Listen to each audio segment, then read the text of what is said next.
So, I'm going to do this just to lend my voice to what's going on in the world right now.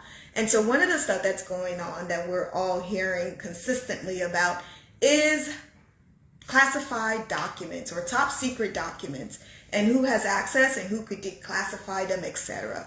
And I felt like this was an important topic for us to talk about, especially since we're in this whole blockchain privacy, pseudo-anonymity space right now. It's important for us to stay focused on how this whole thing plays out. I used to work for the federal government, and I had a certain level of clearance when I worked there. And that certain level of clearance allowed me access to certain documents and prevented me from having access to other documents. As I was there, I learned about the different type of levels that they were.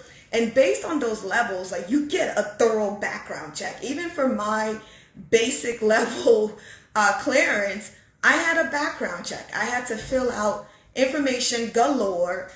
They had to know whether I traveled outside of this country, what happened, who did I visit and all that stuff. They had to know who my neighbors are, and as well as who, my family is, because they want to make sure that, there's no issue there to allow me access to the bare minimum that I had access to.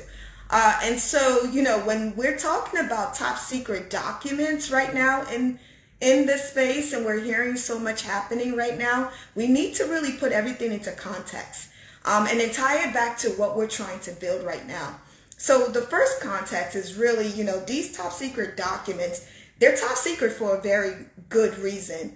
They provide information relating to something that not everybody should have access to, right? Similar to blockchain. Like, we want to be able to navigate through the space without fully doxing ourselves. We want that pseudo-anonymity. The way that we show up is the way that we want to show up, right?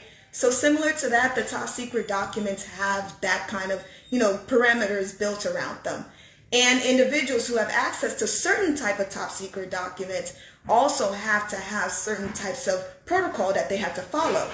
Like the IRS, they actually have certain measures that you have to follow in order to view some of these documents. Like for IRS related documents pertaining to PIIs, personally identifiable information, that pertains to us as U.S. citizens. Any agency that has access to that has to keep it in a controlled environment, and it's not available to everyone. So it can't be lying around on your desk. You have to maintain it in actually a secure room, and that room has to have certain protocols and measures in place. That room cannot have a copier. You cannot take a cell phone into that room. So all of these things they built up in order to make sure that they safeguard documents and your data and all these, other stuff, so that other people won't be able to gain access to it and use it for nefarious reasons. And so, when we're talking about top secret documents and who has access, who could declassify them, etc., we really need to put everything into context here. One of the other stuff is, if we let anybody be able to declassify information simply because they felt like it, then we're really it's going to be a big issue. If you think about it, every 4 years or so, we change government, right? We change the ruler or the president or whatever you want to say. We change that individual. So just imagine what kind of chaos it would cause if previous individuals are able to retain the same access to certain documents. Then we're going to really have some issues, right? Then, depending on, how a person feels one day, they could just say, bump it, and decide to sell that information because it no longer really benefits them since they don't have that power anymore.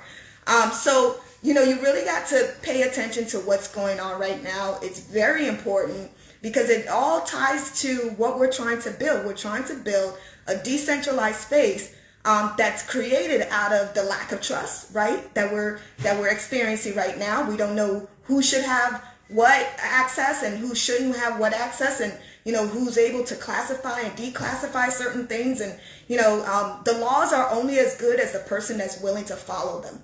And if that person isn't willing to follow them and they're willing to poke holes at every measures that are in place, then we have a system that's ready to crumble.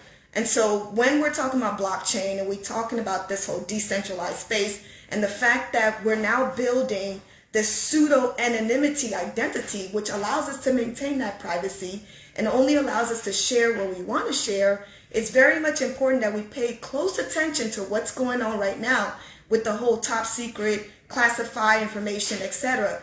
There's strict rules and regulations that are created by the National Archive. And, you know, everyone since the test of time has been following those rules. And to have people come in and now say, I don't care to follow those rules, it's really poking holes at what's being built. And so we, fortunately for us, have another, you know, space that we can jump into, which is this whole blockchain decentralized ecosystem that we're building. And so I just want y'all to have that in mind. Think about it for a second. Figure out how that pertains to you, even at your work, at, you know, wherever projects that you may be working on. You know, who has access, who doesn't have access? Do people who left the job, do they still retain the same amount of access? You really need to consider that, because that could be a security issue for you. Because if they have the same amount of access, if that person becomes a disgruntled employee, they can do whatever they want and basically decide to lock everybody else out. So you want to make sure those security measures and protocols are in place. So pay attention to, you know, the whole DOJ issue that's going on right now. And I will see y'all next time. I'm going to write an article about this because I think it needs to be thoroughly dissected in this ecosystem that we're building so that we do not repeat the same issues that are happening right now. All right, peace, y'all. Talk to y'all later.